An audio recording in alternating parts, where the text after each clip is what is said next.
My name is Lisa MacLeod, the Member of Provincial Parliament for Nepean. I'm joined by... I'm Stéphane Sarrazin, Member of Provincial Parliament for Glengarry, Prescott, Russell. And I'm Nolan Quinn, Member of Provincial Parliament for Stormont, Dundas, and South Glengarry. And this is our... This is our new podcast called Sunrise, Eastern Ontario. As you know, in Eastern Ontario, the sun rises first in the entire province, and we're very excited about that. It actually happens in your constituency. And as proud members of the Ontario Progressive Conservative Caucus, we want to spend each Friday morning coming to you to talk about what we've done in our constituency at the grassroots level and what we're doing at Queen's Park. So I'm just going to introduce my colleagues because they're brand new members of the Legislative Assembly, first-time MPPs, and they have a history all of their own in their own communities. So we're going to start with you, Stéphane, who I by the way, I've also shared my office with them since becoming back to Queen's Park after my small break, and enjoying so much my time with them. So Stéphane, tell us a little bit about yourself and what brought you to Queen's Park. Well, first of all, Lisa, thank you very much for being, a mentor for us. Like often we go to you with, you share your experience with us, and that's a great asset for us.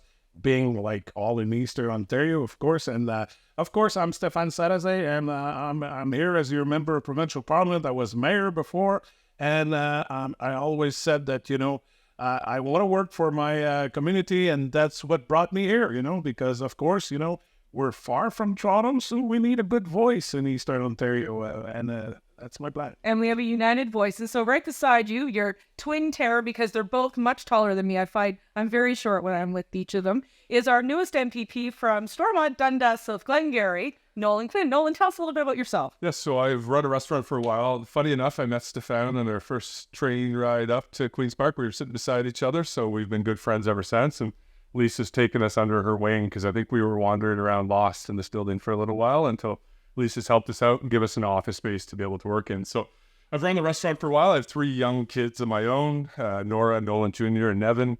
And my wife's a teacher and born and raised in Cornwall, and sell ice cream as a side business. The Dairy Queen. The Dairy Queen. No, yours is Dairy King of Cornwall. The Dairy King of Cornwall. Yeah, I've been called other things, but that's perfect.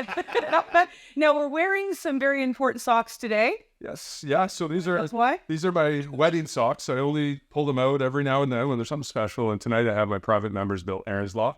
So I took a photo, sent it to my wife to make sure that she understands it's my lucky socks, and hoping to have a good day with them. Now tell us a little bit about this Aaron's Law before we move on to Stéphane. Definitely. So Aaron's Law is a law in 38 states of 50 in the U.S. It's based on Erin Marin.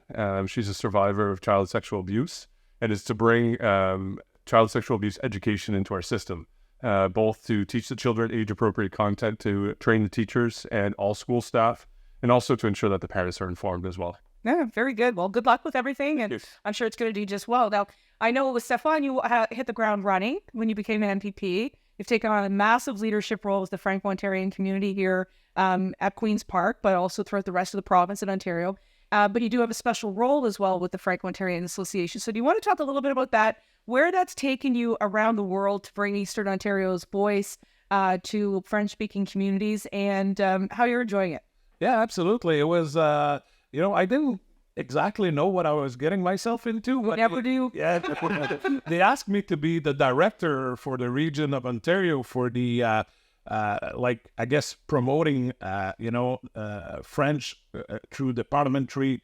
And when I was elected, I then became like the spokesperson, or there's a name, they call it chargé de mission, but it's like to promote the French-speaking through all parliamentary across North America, South America, and Central America. So that's a big role, and on top of being parliamentary assistant to the Ministry of Energy, I always say it's like, politics is like having kids. As much as you think you know what you're getting yourself into, there's always a little portion that you didn't quite know about. But it's fun for me. I got to travel, and I got to meet with a lot of MLAs. Like I know for the rest of the country, they call them MLAs. We call ourselves MPPs.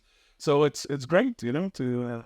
What's been the biggest surprise of taking on that role? We'll talk about it in a minute, your Ministry of Energy role. But in terms of taking on a national role as a provincial voice, but also as being a Franco-Ontarian, What has surprised you the most of what we're doing in Ontario well and where we need a lot of work? I think I have to say that I learned a lot, about like the Francophone in Ontario, and I had a chance to be involved, with an organization back in my own town. We did celebrate 150th anniversary of a parish, and back then, I got to learn about the story of the Franco-Ontarian, which is pretty much the same across Ontario. It's people from Quebec mostly that came here for work, came in the northern region, in the eastern region, for land opportunity. And it's nice, to be the voice of the Francophone. And I always say, a lot of Francophone will say we're maybe not where we want to be, with French in Ontario, but as long as we keep progressing, And you know what? It's really important for me anyway, and I know probably for you, Nolan, because you have a large Francophone community, is to continue to grow Francophone education in the province of Ontario. My own daughter just graduated last year in French immersion with the Ottawa Carleton District School Board, but it really gives our kids a hand up in terms of being ready for the rest of the world, and particularly for the jobs in our region in Eastern Ontario, and especially when we think about the federal government and so many jobs there. So tell me a little bit about that, Nolan. I mean, you now have 3 young kids. We met Nora last year. She brought her to Queen's Park. She was reading a book. She was doing everything she was supposed to do when Dad was in the house. So what's it like? I mean, now you're where I was 18 years ago, for the first time, getting up early on Monday morning or late on Sunday night, and then leaving for a week and then coming home and looking at your spouse who has done everything, like my husband Joe has done everything. For everything. And then you're trying to compensate for what's going on in the House, the legislature, and then with your kids. It's been busy. I'm very lucky to have my wife, Kim. She takes the lion's share of all the load. My kids are very, very busy. So all 3 of my kids are in French immersion.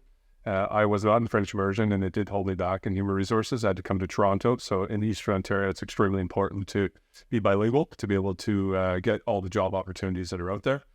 To have kids, it's tough. The drive from Eastern Ontario, I don't need to explain it to the 2 of you, but it could be anywhere from 4 to 7 hours, depending on traffic and accidents. So I am always up very late on Sunday nights. I do it to myself. I get here around 12 o'clock at night or midnight. I think you're a little earlier than I am normally. But I want to spend as much time with my kids as possible. So quite often I'll leave after they go to bed on Sunday. And then back on Thursday night, I'm finally off Thursday house duty. So I'm home a little bit earlier on Thursdays. But it's a lot of juggling. My in-laws, my parents are helping out a lot. And my wife being a teacher, she's busy. But my kids seem to be in every sport now. I'm in Toronto. So just to add to the pile of busyness of our lives, my wife is on the road every night when I'm in Toronto. So God bless her. And your partner, she is now recently, she's doing what I do. I'm doing Duolingo so I can learn French. She's Duolingoing it to do English. But you also have 2 daughters. As I think your oldest daughter is about the same age as my Victoria, and then you have a younger daughter. Yeah, I got a 19-year-old who's studying in College La Cité in Ottawa, become a paramedic. And then I've got my 16, she's going to be turning 16 years old in December, and she's still in high school and not quite sure where she's going exactly. But no, for me, it's a little bit easier, having older kids. Like, even when I'm home, it's like I don't exist, with my 16-year-old. It's not like Nolan, but like the traveling. And for me, I have my spouse who works from home. So she follows me in Toronto usually every week. Yeah. So that's nice. We get to spend a little bit more time together because it is quite the traveling and everything. Yeah. So it's the opposite for me, Stéphane. So when I'm in Toronto, I'll FaceTime my children, and quite often they'll put the iPad in front of the cat. I end up talking to my cat, Oscar. We have good conversations back and forth, but I think I miss my kids more than I do. They seem to be very busy, and I get in the way when I'm in Toronto. They're resilient. They are very resilient. Days go by quick because they have school, they've got their friends, they're playing, and it's supper time, and they've got to get bathed and go to bed. And then I find now it's, even with my daughter, it's harder when I'm away, because she's just she's going to university, she's going to Carleton now, so that's a big issue. So let's talk a few things about what the big surprises were and what the top issues are in your constituency right now. And I'm going to start with you because recently the Premier made an announcement with Olivia Chow that there was going to be money coming for the settlement of refugees. And of course, Cornwall has been a hotspot. There's a crossing in Broxborough. in Quebec. So that's obviously a big issue. So I think my city's getting about $1.1 million. I'm not sure how much Cornwall is, but I know that has been a big issue for you. So is that coming up still in the routing? What are the other couple of issues that you're dealing with? It is. So Roxham Road was putting a lot of pressure on our social services in Cornwall and region. So DevCorp owns the old Nav Canada building on the Highway 2 outside of Cornwall. And currently right now we have about 500 rooms that are actively filled with asylum seekers. Even though Roxham Road has been closed, they're still coming through our airports and our regular crossings. And it looks like Cornwall is going to be possibly in it for the long term. DevCorp is looking at the business model behind this. So we're interacting with IRCC on a regular basis, and my federal counterpart, Eric Duncan, and the mayor of Cornwall, Justin Towndale, as well. So we're juggling a lot. The challenge with it would be is that there's no projections. So we don't know where we're at in 2 or 3 months, and that's hard to be able to provide the services that not only do our local residents need, but the asylum seekers as well. So very lucky in the city of Cornwall. We have a really good team at Human Services, and MCCSS, my ministry, has been able to help them out as well because they were underfunded with the amount of volume they're put through. So whenever they come into DevCorp in Cornwall, they'll be unloaded onto Ontario Works, and they'll be able to get all of the paperwork done. So that does put a little bit of pressure on our systems in the local region of Cornwall. Yeah, well, good. Any other big issues like healthcare education that you're facing? Yeah, we're trying to build a new high school. So it was announced in 2017, and I've revived that so that we're talking more about the high school, a new public school to be built. We have great Catholic schools, but we do have 2 older public schools that we're looking to build. And then the exciting project that's been on the docket for a while is the Great Wolf Lodge. That's going to bring a lot of That's attention. exciting. When I was tourism minister, I was like, let's get this thing built for Eastern Ontario. It is, yeah. The amount of visits that it's going to bring to Ontario and new money to the province is, and then the jobs. There's going to be almost 1,000 jobs for my region, and as well as your region as well. It's going to bring in a lot of people. So it's an exciting project. It's a once-in-a-generation investment for Eastern Ontario, and it's going to put us on the map. Good. Well, good luck with all that. I mean, I think you know what you need to deliver. What about you, Stéphane? I mean, you've got an interest. I want to go to your energy background now with Minister Todd Smith, great friend of mine, great friend of our region, really a great energy minister, if you think about it. You're doing so much. You're touring all of the LTC or LDCs, and you're just really taking this issue by the horns. And of course, you've got a little sliver of Ottawa in your constituency. You're working a little bit with Hydro Ottawa. Why don't you tell us a little bit about that, the energy supply issue, the cost of electricity, and the work that you're doing to support Eastern Ontarians? Well, I think, it's a great opportunity for me to be part of this ministry. And, I think, Ontario has never been in a better position when it comes to energy. I remember, being involved in the energy sector like 10 years ago, 15 years ago. And Ontario was the example of what not to do when it comes to energy. Our policies, well, it was not our policies, but the government at the time that was there. I mean, but we're doing so much better now with nuclear power, and we're attracting business, and that's one thing when we have like these meetings. I'm so passionate about that. What our government does, attracting business back to Ontario. I mean, when I hear this stuff at some caucus meeting, I'm just overwhelmed by what we're doing right now, and I think this is a message we got to give to our constituents. We're rebuilding Ontario, and thanks to the energy sector, I mean, it's good on their report card to businesses to say, hey, we're buying electricity that is 90%, clean energy from the nuclear sector, and it's important more than ever. We've seen it. I've been traveling to the United States recently, and because of their policies, they're not getting into nuclear power, and now we'll still have some coal plants, and I think we're so way ahead of other countries and other provinces. So yeah, it's really nice. And what about the maybe top 2 or 3 issues you're dealing with in the constituency? Like whether people phone. I know you and I talk about our constituency offices quite a bit, and you'll be like, who's calling. And what impresses me about you, and I know maybe you do this too, Nolan, what cracks me up with him is I did the exact same thing the first year.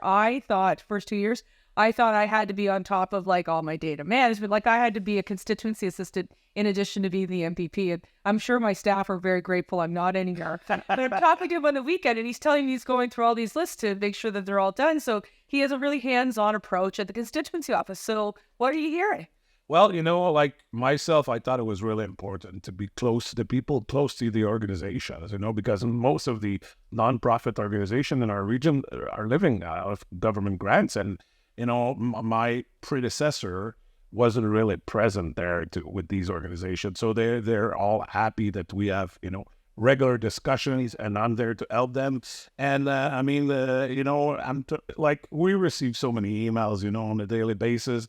I mean, some are not even worth looking at, but it's hard to find the important one in that pile. Well, some of them are just like spam, and I used to have one staffer that would print everything off, and it'd be like, I think that this Nigerian prince doesn't really add a and it was just spam, and it would be hilarious. But anyway, so that's what you're talking about, is trying to get through to what the actual issues are. Now, I'll ask this to both of you. I mean, education is a big issue. So making sure school kids are getting the busing on time. I know Minister Lecce is working very hard at also making sure the schools remain open with labor agreements. Healthcare is a massive issue for us, even though we're making historic investments. Some people are still telling us that the family physician challenge is there and it's real. And of course, mental health is a big one. And housing. I mean, I don't know about you guys, but I'm in Barrhaven. And we're rapidly growing, but at the same time, it never seems like it's enough, because I'm still hearing from parents saying, I don't know what's going to happen with my children. Even if the supply goes up, the demand is so high. Are those three issues consistent in the city of Ottawa, where I live and represent, to the rural part of Eastern Ontario where you guys represent? Are they the same? So for myself, yes, exactly the same. We can't build it fast enough. We don't have enough skilled labor to be able to do it. So to see the increase in apprenticeships over the last year, the 24% increase in apprenticeships, that's it's exciting. We ultimately need the skilled trades to be able to build these homes. And in Eastern Ontario, we can't build them quick enough. So it's been a challenge in my area. And ultimately, because we don't have the skilled trades in my community, quite often they go to Ottawa and they don't come back, because Ottawa is a great city to live in.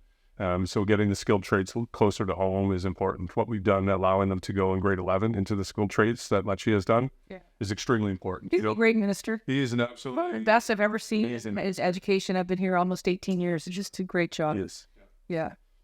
And what about you? Same sort of... No, for sure. I mean, I talked about construction earlier this week. Yeah, well, I speak with a lot of developers and, construction company, and what we got to do is, try to get the municipality involved, in trying to get these permits out faster, Now, as a mayor, I was there, and, there's so many, there's so much red tape, and for some reason, I think we need to act faster and give some permits and make it easier for the people to build. But what's not helping us is the interest rate, of course, right now. Like I remember speaking with one of the big construction company in my riding, and they used to have like a list of 400 people that were waiting to sign to buy a house. But now, because of the interest rate, they don't even have anybody on that list. Yeah, it is a scary time. It is expecting to sell, that's for sure. Yeah. So do you guys have any questions? I know the idea was to sort of see if you guys want to put me on the hot seat after I did that for you. But if you don't want to, I've got so much experience being on the hot seat, I don't need to be. And it's an easy question. What's your best memory in your political career? In my political career, I think it was the first night I was elected. It was the only night my dad was alive to see. I was 31 years old. My daughter had just been born, and I was really excited. And I remember the next day, and I was thinking about it today because I was going to be with you guys, and just thinking about where I was in my first year. And I remember was driving in my car, and people were taking down my signs. I was driving around Barrhaven, and the song came on, The Rest is Still Unwritten by Natasha Bedingfield. And I guess the one thing I'd say to both of you is the rest for you. Like, I've already got so many chapters. Some of them I don't even want to open again. But but you guys have so many opportunities. And when you look back at your legislative career, you'll be able to say, this bill that you're working on tonight was so important, or the movement that you made in some of these negotiations for Franco-Ontarians has been meaningful. And I think when you look back like that, it from that moment where that song came on when I was riding down Greenbank Road to today, nearly 18 years later, it's just like, okay, there are so many chapters. John Tory taught me that as my former leader here. There's so many chapters, and then when you can look back at the really fond ones, it's really amazing. So yeah, just very excited. Like March 30th, 2006 was a day that will always be one. was good. Yeah. Remember doing your inaugural speech? I do. I listen. It was so I was like, I'm gonna give these liberals heck because Dalton McGuinty was the and who's a friend of mine by the way now, but he was the premier of Ontario, and I was the only member from the city of Ottawa, and I was like a rabble, rather than a young woman. I didn't have a family physician, which is why I wanted to run, and then I ended up with a family physician, and I had all these ideas, and I wanted change. But one thing, and I urge you guys to do this forever, is I always respected the rural and agrarian roots of my constituency, and it has served me well because those values, even as our population grows, it has served me well because it actually is very similar to many of the different communities that grow. And when I mean that, cultural or ethnic communities, because they have come from places as well when they come to Canada as immigrants or refugees. From communities that are very similar, and it's always served me well. And I remember I was all on fire, and Peter Cormos, who's a former New Democratic MPP, anybody that's watched politics would know Peter, former cabinet minister for Bob Ray, was very, very colorful. And he got up and he thought that this was one of the funniest speeches he gave. He goes, "You go, girl, you give him heck," or something like that. And it was always something important for me. And it was important for me that on my first speech that as much as I gave, they gave me not. It was the one time I just didn't expect to get it back in a punchy way, but in you're new, you're young, you have the opportunity to grow. And the comments that I received from the other members who were generous and kind, I have never forgotten. And to this day, if someone gives their maiden speech, I try to really be generous with my comments as well, because I know how much it meant to me. It's nerve-wracking, that's for sure. It is. Yeah. I was sweating about my maiden speech. I had my family come in from the cottage. They were all, I think they hadn't showered in a week. But well, good. It was the summertime. It was the summertime, yes. So they all came up on the GO train and they watched me. And to me, it was all about faking. It's a good thing they didn't take the O train and never get here. The wheels may fall off comfortably, but it's... the cuckoo choo-choo is what John Baird used to call it.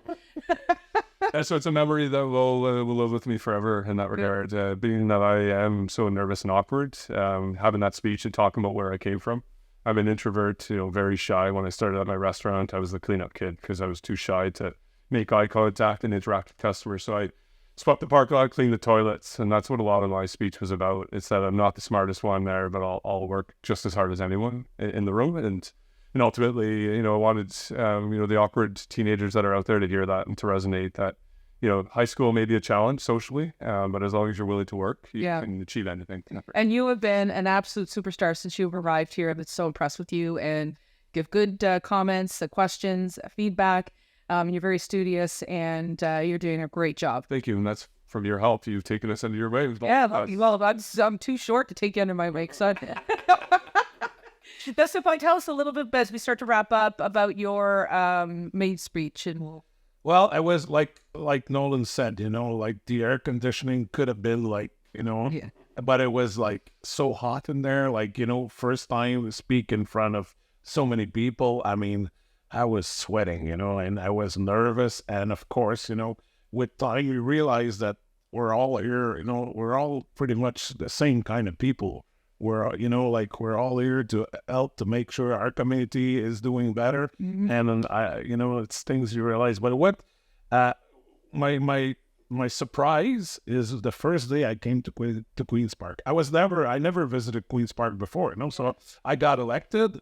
So when I went in that front door, I'm saying, I've got some luggage. I say, I'm going to say, that I've been elected. I'm a member of provincial parliament, and they're going to see me walking in. What's the security and everything. And as I walked, on the first step, they said, "Bonjour, Monsieur Sarrazin, congratulations." Oh, they knew you were. Yeah, they knew all of. I had my ID ready. Yeah. Security. Well, the reason is that it's like we're at the post office with the help wanted signs. When we walk into security, they have to know who we are. So that was quite something. I think the only time I was more nervous than my inaugural speech was our signing inauguration that we signed. I was so nervous that my back was drenched, and when we signed the paper, I don't even think I signed Nolan Quinn. It was just some scribbles that Todd Bucker saw because my hands were so sweaty, the pen was slipping out of my hand. So, It's those memories that I'll remember and understand that it's all a process. Yeah. I actually missed that. I was at my daughter's graduation. Good for you. I couldn't attend. Parallels.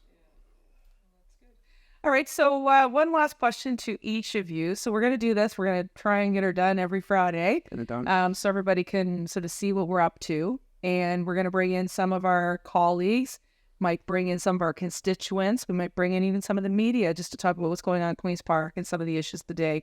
What do you hope to achieve and get out of this? And any things you want to say to your constituents today? I'll start with you, Nolan, and I'll go to you, Stéphane. Well, one is to have open communication. I think, communication is key in this world, to understand what we're doing, what we're working on. But more than anything is to personalize who we are, to have fun in front of the camera, to understand that, it's not always stuffy, that there is some good conversation, good friendships that happen. But the biggest aspect will be to understand what goes on at Queen's Park. Knowing that we're from the east, we're 4 to 5 hours away. We don't get as many visitors as members from the GTA. So just to have a better understanding of what we do and the long days that we work, and for people to understand what we're achieving up here for not only our riding but for the province is what I'm hoping for. But lots of laughs. I think we're going to enjoy ourselves. Well, Stéphane is a pretty funny guy. He looks like Don Johnson today. Maybe the suit. For me, I mean, I want to be the voice for our region. And I mean, of course, being a mayor before and being involved like with many organizations, I used to sit on a different board of directors, Eastern Ontario Health Unit, like tourism, like Prescott Russell Tourism. So I'm hoping to be that voice for them, because it's, I remember, having to go through delegation with ministers, and it was sometimes not as easy, to communicate with our government. So I think, what I'm hoping is at the end of my term or my few terms that they'll say this guy was great, was a good voice for us. That's all I'm hoping. I'll say right now, you're a great guy. Yeah, you're an amazing guy. And then so everybody wants to see the graphics. You've made them for this podcast. Yeah, it's good. You just work on that Surface Pro all day, all night. Yeah, and it's good. Well, this was a lot of fun. I don't know about you, but this was a great idea. I want to thank you both, and we'll keep doing this. To our constituents, to our viewers, to our supporters, to all of those who are just interested in us. This is, of course, the Sunrise Eastern Ontario podcast. Of course, we say sunrise because the sun does rise in the east where we're from. We're going to make sure that we have some of our other fellow Eastern Ontario caucus mates on here, Goldie Gamari, Steve Clark, John Yakubuski, and of course, John Jordan to tell us what's going on in their communities. And we'll reach out to cabinet ministers like Stephen Lecce and others who want to tell us what's going on in their ministry and in our departments. And so we're very excited. We have a beautiful region, Eastern Ontario, the Ottawa Valley, the St. Lawrence, the Thousand Islands, the Rideau River, the Ottawa River, and of course, we are home to Canada's Parliament. So until next time, I want to say thank you for joining myself, Nolan, and of course, Stéphane. We are going to be a very strong and formidable voice for all Eastern Ontarians in the Ontario Legislature, along with our colleagues. Until next time.